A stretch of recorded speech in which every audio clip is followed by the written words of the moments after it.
નમસ્કાર દર્શક મિત્રો, હું છું રૂપલ વણિચિયા. સંપૂર્ણ ન્યૂઝમાં આપનું સ્વાગત છે.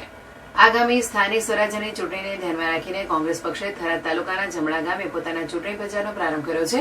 જમણા ગામે કોંગ્રેસ દ્વારા એક જાહેર સભાનું આયોજન કરવામાં આવ્યું હતું, જેમાં મોટી સંખ્યામાં કાર્યકરો અને ગ્રામજનો હાજર રહ્યા હતા. આ સભામાં કોંગ્રેસના જિલ્લા પ્રમુખ અને પૂર્વ ધારાસભ્ય ગુલાબસિંહ રાજપૂત સહિત અન્ય આગેવાનો ઉપસ્થિત રહ્યા હતા.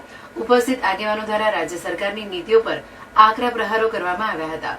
સભા દરમિયાન આગેવાનોએ જણાવ્યું હતું કે પૂરગ્રસ્ત વિસ્તારોમાં હજુ પણ અનેક સમસ્યાઓ યથાવત છે. સરકારે વિકાસ કાર્યો કર્યા નથી, જેના કારણે ગ્રામજનો મુશ્કેલીનો સામનો કરી રહ્યા છે.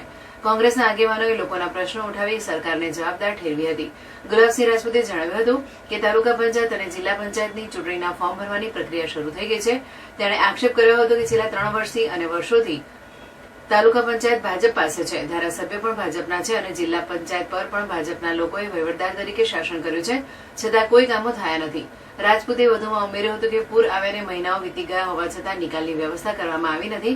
તેમણે સરકાર પર આકરા પ્રહારો કરીને આગામી ચૂંટણીમાં કોંગ્રેસને સમર્થન આપવા અપીલ કરી હતી.